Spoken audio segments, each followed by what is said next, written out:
big what's up to everybody. Welcome back to the channel. 76ers basketball is slowly inching around the corner, and we must take a moment to thank the basketball gods for trekking us safely over the desolate wasteland known as the NBA offseason to greener pastures and another opportunity to witness another chapter in Joel Embiid's career.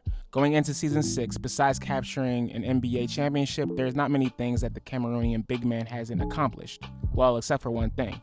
That elusive NBA MVP that has unceremoniously been taken away from him a few times over the span of a couple of seasons. But fear not, loyal listener who is going to subscribe to the channel if they haven't done so already. I'm here to say that this is the year.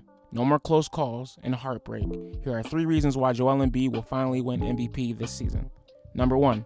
The Philadelphia 76ers are a stacked squadron. You've read the articles, you've seen the news, and watched the YouTube videos. The Philadelphia 76ers upgraded their roster with much-needed enforcements over the offseason, swapping out OG Danny Green, Paul Millsap, and everybody's favorite backup center DeAndre Jordan for DeAnthony Melton, Daniel House, PJ Tucker, and Montrezl Harrell. A good joint if you ask me. We definitely got younger.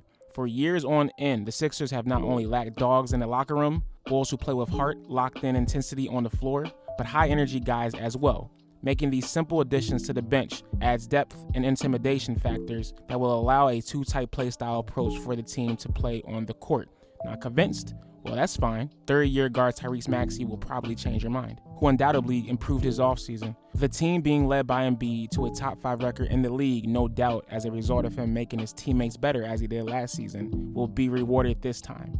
As Shaq says, the baddest man on the baddest team on the planet should take home the honors. And who am I to go against the Hall of Famer? Number 2. Voter fatigue. Now let me not mix words or hide behind my bias. Joel Embiid was robbed of MVP last season, yo. Hands down. You can at me in the comments if you like. More engagement, madam and sir. There is no way you can defend calling the MVP a narrative-driven jaunt, then gloss over the player with the best regular season narrative. It honestly doesn't make sense. A man who not only saved his team from being the laughingstock of the league after everybody and their baby mama said that the Sixers would be garbage cans without Simmons on the floor, but kept his team in a high seed to where they could eventually trade for James Harden without giving up significant pieces. Like, y'all are capping so hard, fam. Joel Embiid essentially single-handedly kept the organization on the straight and narrow last season, navigating the media circus that a certain someone brought along, winning the scoring title in the process, after once again everybody said it was impossible. You media members watching this video should be ashamed of yourselves, yo. Very fraudulent behavior.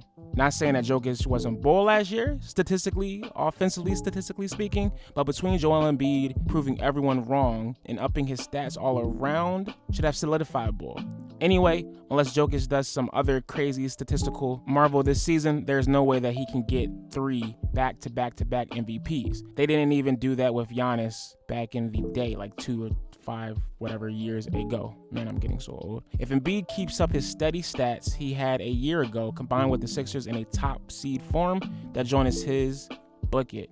Unless again, the disdain for media members' love of Philadelphia shows, which you know they always do. And number 3, it is time for him to take over. No excuses. It is year 6 of Embiid's playing career, and during that time, he has experienced hella things while playing for the team. From injuries to number 1 picks folding, to playoff heartbreak, multiple roster and front office changes, and everything in between, I can make the argument that Bull is an OG now. And with OG-dom comes responsibility of leadership. If there is one thing that I will commend Embiid on last year, was his development in that department. With the abandonment of his all-star running mate, he was forced to step up, which he ultimately did. And when I tell you last year that I was surprised that he increased his passing skills as well as, dribble skills, man, yo, Embiid really went to work. And if tweets from his trainer are to be believed, I do not know why he couldn't make that leap again. It is now or never for the Sixers, firmly stuck in win now mode, which I'm not mad at all in the slightest. This is not only what you want as a fan, but as a player as well. Make no mistake, JoJo knows this. He got the guys he wanted in the offseason. He has already been snubbed from awards throughout his entire career. He is finally growing into his body, and besides the occasional freak accident, doesn't screw up with injuries. I'm glad to say that we are finally at a point in Joel Embiid's career where he really doesn't have to prove his superstar status anymore. He can just play carefree and impose his will like regular. And that, my good friends, is a scary thing to think about. Welcome to a prime Joel Embiid. As always, them Bulls are mad because the process worked. My name is Cain, and I will see you next time. Peace.